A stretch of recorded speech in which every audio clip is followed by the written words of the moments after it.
हरिः ओम्। स्वस्ति श्री गणेशाय नमः। स्वस्ति श्री राधा कृष्ण चरण कमलेभ्यो नमः। स्वस्ति श्री गुरु चरण कमलेभ्यो नमः। स्वस्ति श्री मातृपितृ चरण कमलेभ्यो नमः। लंबोदरं परम सुंदरमेकदंतं रक्तांबरं त्रिनयनं परमं पवित्रम् उद्यद्दिवाकर करो ज्वलकायकान्तं विघ्नेश्वरं सकलविघ्नहरं नमामि। गवामि तीर्थे वसति है गंगा पुष्टे तथा तेजसी प्रवर्धा लक्ष्मी करी से प्रणतो च धर्मा तासां प्रणामं सततं च कुर्यात्। नारायणं नमस्कृत्य नरं चैव नरोत्तमं देवीं सरस्वतीं व्यासं ततो जयमुदीरयेत्। गुरुर्ब्रह्मा गुरुर्विष्णु गुरुदेवो महेश्वरः गुरु साक्षात् परब्रह्म तस्मै श्री गुरुवे नमः। ध्यानमूलं गुरुमूर्ति पूजामूलं गुरुपदम् मन्त्रमूलं गुरुवाक्यम् मोक्षमूलं गुरुकृपा। अखण्डमण्डलाकारं व्याप्तं येन चराचरं तत्पदं दर्शितं येन तस्मै श्री गुरुवे नमः।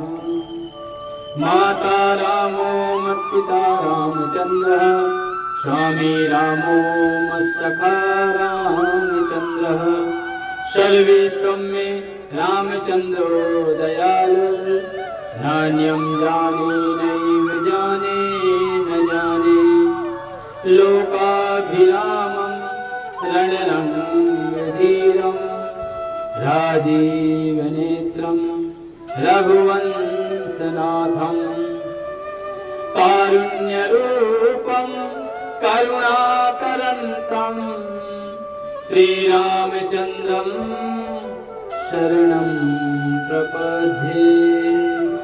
वंशी विभूषितकरा नवनीरदाभा पीताम्बरादरुणबिम्बफलाधरोष्टात् पूर्णेन्दुसुन्दर मुखादरविन्दनेत्रात् कृष्णात् परं किमपि तत्त्वमहं न जाने। जय जय श्री राधा रमण जय जय नवल किशोर जय गोपी चित चोर प्रभु जय जय माखन चोर। श्री राधे मेरी स्वामिनी मैं राधे जी को दास जन्म जन्म मोहि दीजियो अपने चरणन में वास। मेरो मन मानिक गिरवी धरम श्री गिरधर जू के पास प्रेम व्याजी तेनो बड़ो अब नहीं छूटन की आस। शिव समान दाता नहीं विपत्ति निवारणी हार लज्जा सबकी राखियो तुम नंदी पे सवार। आइए हनुमंत विराजिए मैं कथा कहूँ मति अनुसार प्रेम सहित गादी धरो विराजो पवन कुमार। बुद्धिहीन तनु जानिके सुमिरो पवन कुमार बल बुद्धि विद्या देहु मोहि हरहु कलेश विकार। परम परात्पर अकारण करुणा वरुणालय भक्त वांछा कल्पतरु तरिंदित विनिंदित पुरुषाण पुराण पुरुषोत्तम श्री राघव जी के चरणों में इस दास का प्रणाम। जग के पालन करता माता जानकी जी के चरणों में इस दास का प्रणाम। कृष्ण कन्हैया लाल जी के चरणों में इस दास का प्रणाम। परम आराध्य लाडली वृषभानुनंदिनी राधा रानी जी के चरणों में इस दास का प्रणाम। भूत भावन भोलेनाथ जी के चरणों में इस दास का प्रणाम। कथा के परम रसिक हनुमंत लाल जी के चरणों में इस दास का प्रणाम। सतगुरुदेव जी के चरणों में इस दास का प्रणाम। मेरे प्यारे कथा के श्रोताओं को राधे राधे। विगत दिनों से हम आपको पुरुषोत्तम मास महत्व की कथा श्रवण करा रहे हैं। मैंने पहले ही बताया कि कथा से ही व्यथा मिटती है। जीवन में कथा नहीं तो हमारी व्यथा को मिटाने वाला कोई दूसरा साधन नहीं। इसलिए भगवत कथा सदैव श्रवण करते रहनी चाहिए। भगवत चर्चा में ही जीवन व्यतीत हो, ऐसा सौभाग्य हर किसी को प्राप्त नहीं होता। आइए हम कथा में प्रवेश करते हैं। कल हमने आपको कथा में श्रवण कराया कि सुदेव नाम के जो ब्राह्मण थे भगवान विष्णु को प्रसन्न किए और भगवान विष्णु से पुत्र के लिए वरदान मांगा। भगवान विष्णु ने कहा कि तुम्हारे 7 जन्मों तक कोई पुत्र नहीं है। यह सुनकर सुदेव मूर्छित हो गए। तब गरुड़ जी ने निवेदन किया कि प्रभु ये आपका भक्त है। गरुड़ जी के निवेदन करने पर भगवान ने सुदेव को पुत्रवान होने का वरदान दिया। कथा कहती है कि आप भगवान की शरण में रहिए। यदि भगवान आपकी जल्दी नहीं सुन रहा है तो किसी भक्त की शरण में चले जाइए, किसी संत की शरण में चले जाइए, तो भगवान आपकी कथा आपकी व्यथा अवश्य सुनेगा। आइए हम अब आज 16वें अध्याय में प्रवेश करते हैं। श्री षोडशो अध्याय श्री नारायण उवाच शृणु नारद वक्ष्येऽहं यदुक्तं दृढबन्धने वाल्मीकिना महाप्राज्ञा चरितं परमाद्भुतं। वाल्मीकि उवाच दृढधन्वा महाराज शृणुष्वनं मम सुपूर्णः केशवा देशा दिदामः द्विजेश्वरम्। गरुड़ उवाच सप्तजन्मेषु ते पुत्र सुखं नास्ति यद्युजः। हरिणोत्तम द्विजश्रेष्ठ तत्तयेव तवाधुना। तथा स्वामी यप्त कृपया दम्निते सुतं। मदंस संभवः पुत्रो भविता ते तपोधनः। येन त्वमाशीषः सत्या लप्यसे ते गौतमीयुतः। परं तज्जनितं दुःखं युवोर्भवति ध्रुव भविता ध्रुवम्।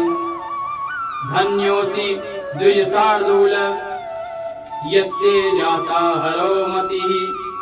सकामा अयक्ष निष्कामा हरिभक्तिर् हरिः प्रिया।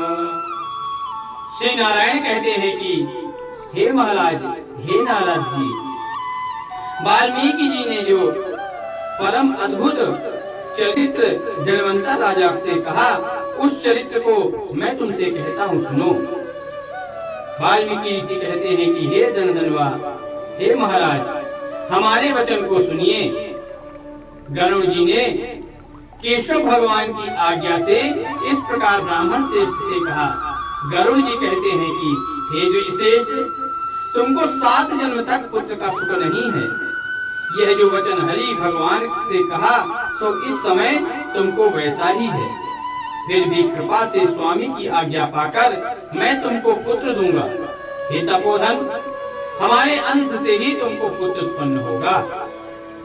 इस पुत्र से गौतमी के साथ तुम मनोरथ को प्राप्त करोगे, किंतु उस पुत्र से होने वाला दुख तुम दोनों को अवश्य होगा। हे दुस्शार्दूल, तुम धन्य हो जो तुम्हारी बुद्धि हरि भक्ति में भगवान में हुई। हरि भक्ति सकाम हो या निष्काम हो, हरि भगवान को दोनों ही अत्यंत प्रिय हैं।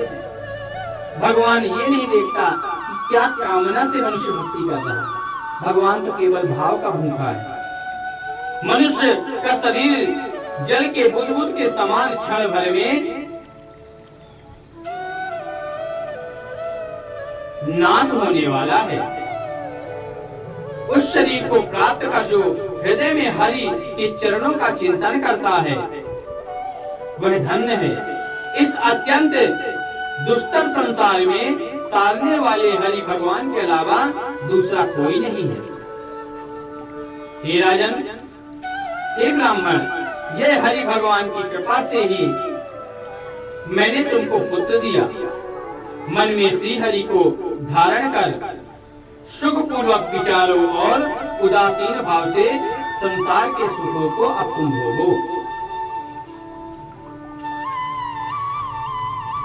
वाल्मीकि जी कहते हैं, वाल्मीकि उवाच दंपत्यो पश्यतो साध्यो दत्त्वा वर मनुत्तमं खगद्वारा हरि शीघ्रं ययौ निज निकेतनं सुदेवोऽपि सपत्नीको वरं लब्ध्वा मनोगतम् असाध्य स्वागृहं भेजे गृहस्थ सुखमुत्तमं क्रियत्काल क्रमेणास्य दोहदः समप्नद दशमे मासी संप्राप्ते पूर्णो गर्भे बुभुवस प्रसूति काले समाप्ते ससुतो सुसूतमुत्तमं सुदेवस्त्वात्मजे जाते जाता अहलाद बभूवः अहूय जातकं कर्म चकार द्विज सप्तमान् बृहद्दानं ददौ तेभ्यः सुस्नातो द्विज सप्तमः। वाल्मीकि जी कहते हैं कि हे राजन, गौतमी और सुदेव दोनों स्त्री पुरुष को देखते देखते उत्तम वर को देकर उस समय गरुड़ पर सवार होकर भगवान श्री हरि अपने धाम को लौट गए। सुदेव शर्मा भी स्त्री के साथ अपने मन के अनुसार पुत्र वर को प्राप्त करके अपने घर में वापस आ गया और उत्तम गृहस्थ आश्रम के सुख को भोगने लगा। कुछ समय बीतने के बाद गौतमी जी के गर्भ हो गया और 10वें महीने को प्राप्त होने पर गर्भ पूर्ण हुआ। प्रसूति काल आने पर गौतमी ने उस उत्तम पुत्र को उत्पन्न किया और पुत्र के होने पर सुदेव शर्मा ने बहुत प्रसन्नता प्रकट की। श्रेष्ठ ब्राह्मणों को बुलाकर जातक कर्म आदि संस्कार किए और अच्छी तरह स्नान कर ब्राह्मण श्रेष्ठ सुदेव शर्मा ने उन ब्राह्मणों को बहुत सा दान दक्षिणाएं दी। ब्राह्मण और सज्जनों के साथ बुद्धिमान सुदेव शर्मा ने नामकरण संस्कार किया। कृपालु गणु जी ने प्रेम से यह पुत्र दिया है। शरदेन्दु रिवा प्राप्ते तेजस्वी सुख सन्निभ सुखदेवेति नाम्यायं पुत्रोस्तु मावल्लभ अर्वधर्त सुतं शीघ्रं शुक्ल पक्ष इवोडुपः प्रातुर्मनोरथा साङ्कं मातृमन मानसनन्दनः उपयनीय सुतं तातः सावित्रीं दत्तवान् मुदः संस्कारं वैदिकीं प्राप्त ब्रह्मचर्यव्रते स्थितः तत्तेजस अन्वितो रेजो साक्षात् सूर्य इवापरः विद्याध्ययन मनोरेभे कुमार बुद्धिसागर सत्बुद्ध्या आनन्द्यामास स्वगुरु गुरुवत्सल सकृन्नी गदा मात्रेण विद्या सर्वानुपेयीवान्। वाल्मीकि उवाच एकदा देवलोकम्य आगत कोटिसूर संप्रभ तामलोक्य सुदेवासौ ननाम दण्डवन्मुदा पूजयामास विधिवत् धैर्यपाद्यार्थी विमुनिम् आसनं कल्पयामास देवलाय महात्मने। शरदकालीन चंद्रमा के समान उदय को प्राप्त तेजस्वी वह सुख के सदस्य है, इसलिए मेरा प्रिय पुत्र सुखदेव नाम वाला हो। माता के मन को आनंद देने वाला वह पुत्र पिता के मनोरथों के साथ साथ शुक्ल पक्ष के चंद्रमा की भांति अपने पिता के घर में बढ़ने लगा। पिता ने हर्ष के साथ उसका उपनयन संस्कार करवाया, गायत्री मंत्र का उपदेश किया। बाद वह बालक वेद्यारंभ संस्कार को प्रारंभ कर आचार्य ब्रह्मचर्य व्रत को स्थित हुआ। उस ब्रह्मचर्य के तेज से युक्त बालक साक्षात दूसरे सूर्य के समान शोभित हुआ। हे राजन, बुद्धिसागर उस बालक ने वेद का अध्ययन प्रारंभ कर दिया। उस गुरुवत्सल बालक ने सद्बुद्धि से अपने गुरु को प्रसन्न किया और गुरु से एक बार कहने मात्र से समस्त बुद्धि को प्राप्त कर लिया। वाल्मीकि ऋषि कहते हैं कि हे राजन, एक समय कोटि सूर्य समान प्रभाव वाले देवल ऋषि वहां पर पधारे। उनको देखकर हर्ष से सुदेव शर्मा ने दंडवत प्रणाम किया। अर्घ्यपाद्य आदि से विधि पूर्वक देवल मुनि का पूजन की और महात्मा देवल के लिए उत्तम आसन दिया। हे राजन, अति तेजस्वी देव दर्शन ऋषि उस आसन पर बैठकर अपने चरणों पर बालक को गिरते हुए देखकर देवल ऋषि कहने लगे। देवलौवाच भो भो सुदेव धन्योऽसि तुष्टस्ते भगवान हरि यतस्त्वं प्राप्तवान् पुत्रं दुर्लभं सुन्दरं वरम् एतादृशः सुतः क्वापि न कस्यापि वलोकितः विनीतो बुद्धिमान् वाग्मी वेदाध्ययनशीलवान् एहि पुत्रं किमेतत्ते करे पश्यामि कौतुकम् सक्तच्छत्रं चामरयुगं कमलं यवशक्तुमं आजानुलम्बितो हस्ते हस्ति हस्ते समो भुसः तव आकर्णन्त विशाले च चक्षुषी मधुकिञ्जरे वपुर्वटुल्लकं मध्यं वलित्रये विभूषितम् एवमुक्तासुतं दृष्ट्वा पुनरारोहोत्सुकं द्विज अहो सुदेव तनयस्य वायं गुणसागरः गुणजत्रुकम्बु कण्ठः स्निग्धकुचित्तमूर्धज तुङ्गवक्षः पृथुग्रीव समकर्णो वृषांसकः सर्वलक्षण संपूर्ण पुत्रो भाग्य निधिर्महान्। देवल ऋषि कहते हैं कि देव, तुम धन्य हो, तुम्हारे ऊपर भगवान प्रसन्न हुए हैं, क्योंकि तुमने दुर्लभ सुंदर श्रेष्ठ पुत्र को प्राप्त किया है। पुत्र यदि उत्तम हो तो अपने कुल को तार देता है, और पुत्र यदि पुत्र बन जाए तो 101 पीढ़ियों का सर्वनाश कर देता है। ऐसे विनीत बुद्धिमान बोलने में चतुर वेद पाठी और शीलवान पुत्र कहीं भी किसी के यहाँ नहीं देखा गया। हे पुत्र, यहाँ पर आओ, तुम्हारे हाथ में यह कौतुक क्या देखता हूँ। सुंदर छत्र, 2 चामर, यव रेखा के साथ कमल, जान तक लटकने वाले हाथी के सूंड के समान ये तुम्हारे हाथ, कान था फैले हुए विशाल लाल नेत्र, शरीर गोल आकार का, त्रिबली से युक्त पेट।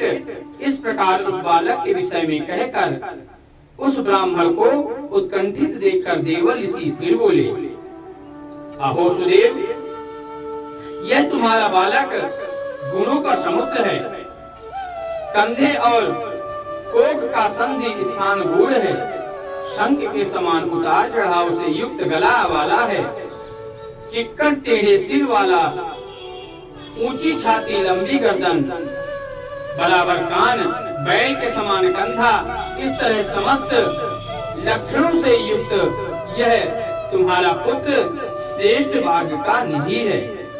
एक ही बहुत बड़ा दोष है, इससे सब व्यर्थ हो गया।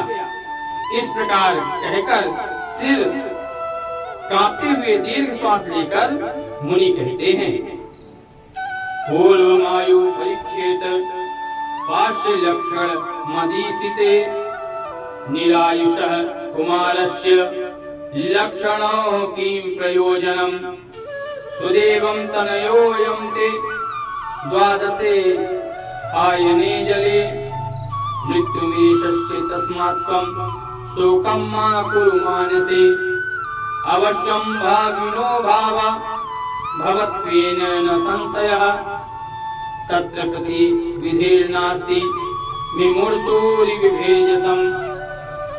श्री वाल्मीकि उवाच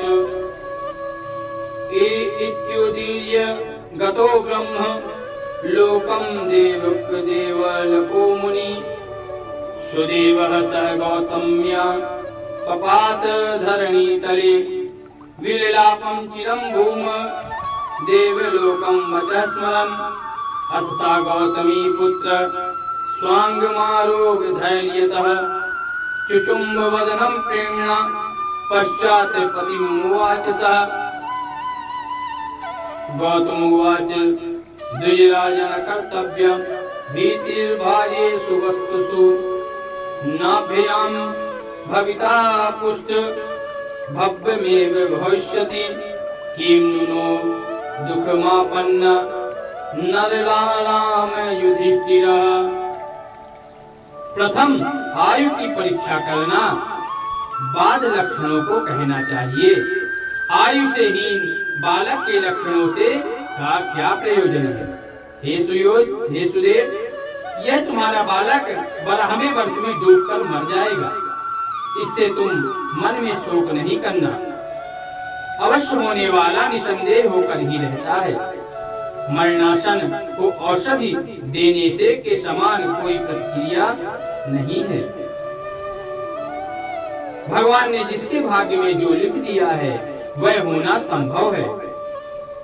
वाल्मीकि मुनि बोले कि हे राजन, देवल मुनि का इस प्रकार कहकर ब्रह्मलोक को चले गए और गौतमी के साथ सुदेव ब्राह्मण पृथ्वी पर गिर गया। पृथ्वी पर पड़ा हुआ देवल ऋषि के कहे हुए वचन को स्मरण करता हुआ चिरकाल तक विलाप करने लगा। बाद उसकी स्त्री गौतमी धैर्य धारण करती हुई पुत्र को अपने गोद में लेकर प्रथम प्रेम से पुत्र का मुख चुंबन कर बाद में पति से कहने लगी। गौतमी बोली, हे द्विजराज, होने वाली वस्तु के भय को नहीं करना चाहिए। यदि हम कितना भी शोक कर लें, कितना भी भय कर लें, किंतु परमात्मा ने जो लिखा है वो होके रहेगा। जो नहीं होने वाला है वह कभी नहीं होगा और जो होने वाला है वह होकर ही रहेगा। हे स्वामी, क्या राजा नल भगवान रामचंद्र और युधिष्ठिर दुख को प्राप्त नहीं हुए?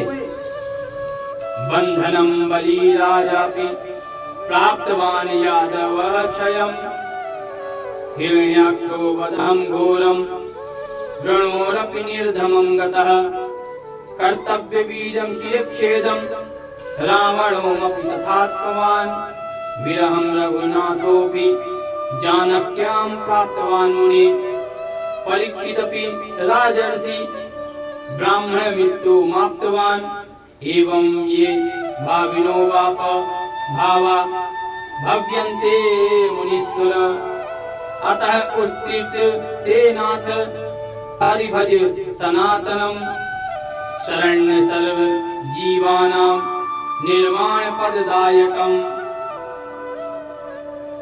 राजा बलि भी बंधन को प्राप्त हुए, यादव नाश को प्राप्त हुए, हिरण्याक्ष का कठिन वध को प्राप्त हुआ, वृत्रासुर भी मृत्यु को प्राप्त हुआ, सहस्त्रार्जुन का सिर कट गया, रावण के भी उसी तरह शीश काटे गए। हे मुनि, प्रभु रामचंद्र भी वन में जानकी के विरह को प्राप्त हुए, राजर्षि परीक्षित भी ब्राह्मण से मृत्यु को प्राप्त हुए। हे मुनीश्वर, इस प्रकार जो होने वाला है वह अवश्य होकर रहता है। इसलिए हे नाथ, आप सभी चिंताओं का त्याग कीजिए, उठिए और सनातन हरि भगवान का भजन करिए, जो समस्त जीवों के रक्षक हैं और मोक्ष पद देने वाले हैं।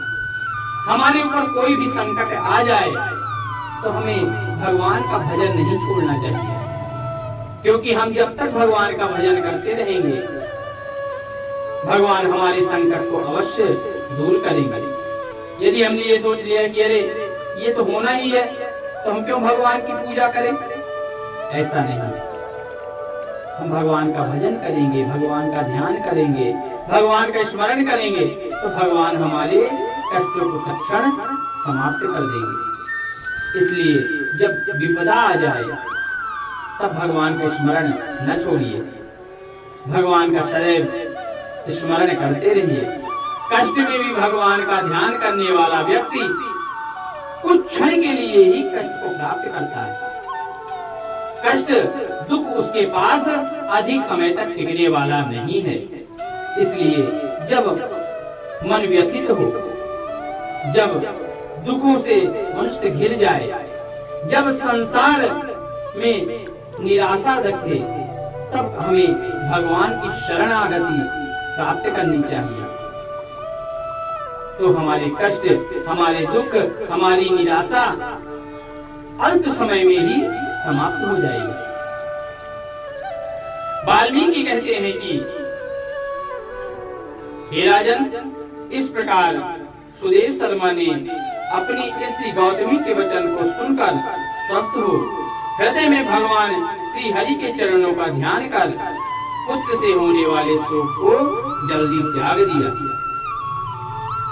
माता पिता के लिए पुत्र का शोक सबसे बड़ा शोक कहलाता है। और जब यदि पता चल जाए कि हमारा पुत्र हमारे पास बहुत अधिक क्षण तक नहीं रहेगा, तो माता पिता के ऊपर दुखों का पहाड़ टूटना संभव है। किंतु ऐसे समय में जो भगवान की शरण को न छोड़े, भगवान उसे अभय प्रदान करते हैं। इति श्री बृहन्नारदीय पुराणे पुरुषोत्तम मास महात्म्ये श्री नारायण नारद संवादे दृढ़बंधोपाख्यान सुदेव प्रतिबोधय नाम षोडशो अध्यायः। आज की कथा हम यहीं पे गोविंद के चरणों में विश्राम करते हैं। कल हम आपको 17वें अध्याय की कथा श्रवण कराएंगे। तब तक आप सब हरि का भजन करते रहें और भगवान के चरणों में सदैव प्रीति लगाए रखें। इसी के साथ आज की कथा विराम। बोलिए वृंदावन बिहारी लाल की जय, राधा रानी सरकार की जय, शंकर भगवान की जय, माता पार्वती की जय, हनुमंत लाल की जय। जय जय श्री राधे, जय जय श्री राधे, जय जय श्री राधे श्याम। नमः पार्वती पतये, हर हर महादेव शंभो।